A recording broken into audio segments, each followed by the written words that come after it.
प्यारे दोस्तों, एक छोटे से गांव में जो ऊंचे पहाड़ों के दरमियान बसा हुआ था, एक बहादुर लड़की रहती थी जिसका नाम इलारा था। गांव के दूसरे लोगों के बरक्स जो इर्द गिर्द के जंगलों से डरते थे, इलारा को अनजान चीजों का हमेशा तजस्सुस रहता था। वो अक्सर गांव के किनारे पर जाकर नई मुहिम्मात की तलाश में रहती थी। एक शाम जब सूरज गुरूब हो रहा था, इलारा को गांव के किनारे पर मौजूद एक पुराने बोसीदा कुएं से अजीब सी आवाजें सुनाई देने लगी। वो कुआं अरसे से भूला हुआ था। उसकी पथरीली दीवारें गिरने के करीब थीं और गांव वाले कहते थे कि वो कुआं मनहूस है। लेकिन इलारा, जो हमेशा नई चीजों की तलाश में रहती थी, उसने इस कुएं की तहकीक का फैसला कर लिया।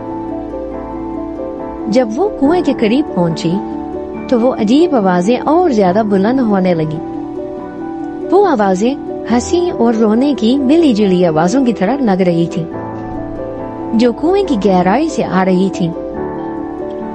इलारा ने कुएं के अंदर झांका और हैरान होकर देखा कि वहां दो चमकती हुई आंखें उसे घूर रही थी। इससे पहले कि वो कुछ कर सकती, एक छोटा सा वजूद कुएं से बाहर छलांग लगाकर उसके सामने खड़ा हो गया। वो एक भूत था जिसका कद एक बच्चे जितना था। उसकी जिल्द सब्ज रंग की थी, तेज पंजे थे और उसके चेहरे पर एक शरारती मुस्कुराहट थी। उसकी आंखों में एक साथ चालाकी और उदासी नजर आ रही थी। तुम्हारा शुक्रिया, तुमने मुझे आजाद कर दिया, भूत ने कहा। उसकी आवाज खुरदरी थी, लेकिन अजीब तौर पर कोई दिलकश थी। मैं सदियों से इस कुएं में कैद था। इलारा चौंक गई, अपने कदमों पर खड़ी रही, कहने लगी, तुम कौन हो और तुम्हें क्यों कैद किया गया था?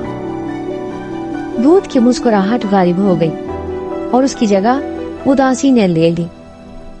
मेरा नाम ग्रिम्बल है, उसने शुरू किया। बहुत अरसा पहले मैंने एक जादुई चीज चुरा ली थी, जिसकी वजह से एक ताकतवर जादूगर ने मुझे अपने जादू के जरिए इस कुएं में कैद कर दिया।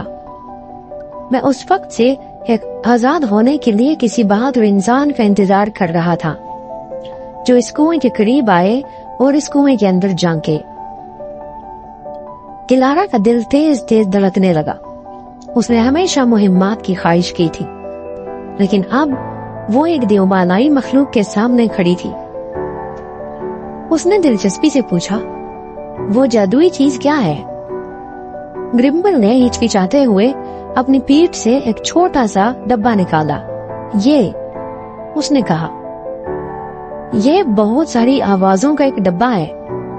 इसमें उन लोगों की आवाजें कैद हैं जो इस दुनिया से गुजर चुके हैं, और जो भी इस डब्बे को खोलेगा वो उनके राज सुन सकेगा। जादूगर ने मेरे ऊपर जादू इसलिए किया क्योंकि मैंने इसे चुरा लिया था, ताकि मैं अपने माजी के बारे में जान सकूं। इलारा के जिस्म में सर्दी की लहर दौड़ गई। सदाओं का डब्बा बैक वक्त दिलचस्प और खतरनाक लग रहा था। उसने एहतियात से पूछा, अगर ये खोला जाए तो क्या होगा? ग्रिम्बल की आंखें गहरी हो गईं।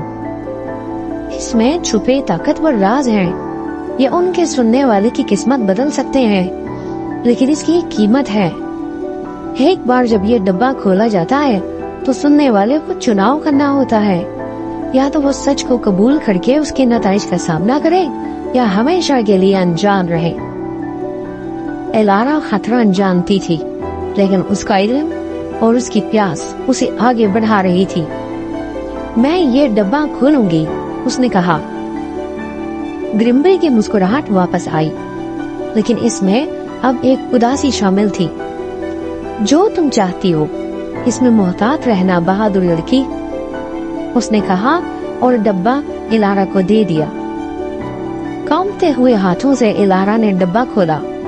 एक नरम सरगोशी करती हुई हवा बाहर निकली, जो माजी की आवाजें लेकर निकली। वो आवाजें भूले हुए दुखों, छुपे हुए खजानों और खोए हुए प्यारों के बारे में बातें कर रही थीं। लेकिन एक आवाज सबसे अलग थी।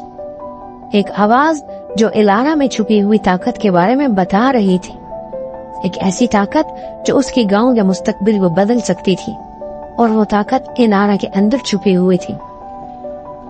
جب آوازیں ختم ہوئی، الارا نے اپنے اندر ایک نئی توانائی محسوس کی۔ اسے معلوم ہو گیا کہ اس کی زندگی کبھی پہلے جیسے نہیں رہے گی۔ اس نے ایک ایسا راز جان لیا تھا جو یا تو اس کے گاؤں کو بچا سکتا تھا یا اسے تباہ کر سکتا تھا۔ گرمبل کے ساتھ الارا نے ایک نئے سفر کا آغاز کیا، محبت یا تقدیر، انتخاب اور نتائج، یہ جانتے ہوئے کہ سچ ایک بار ظاہر ہو جائے تو کبھی برایا نہیں جا سکتا، اور وہ اپنے سفر پر چلنے لگی۔ دوستو، اس کہانی کا دوسرا حصہ ہم آپ کو اس کی اگلی قسط میں سنائیں گے۔ اگر آپ اس طرح کی مزید کہانیاں سننا چاہتے ہیں تو برائے مہربانی ہمارے چینل کو ضرور سبسکرائب کریں۔ ملتے ہیں ایک اور نئی کہانی کے ساتھ، تب تک کے لیے اپنا خیال رکھیے۔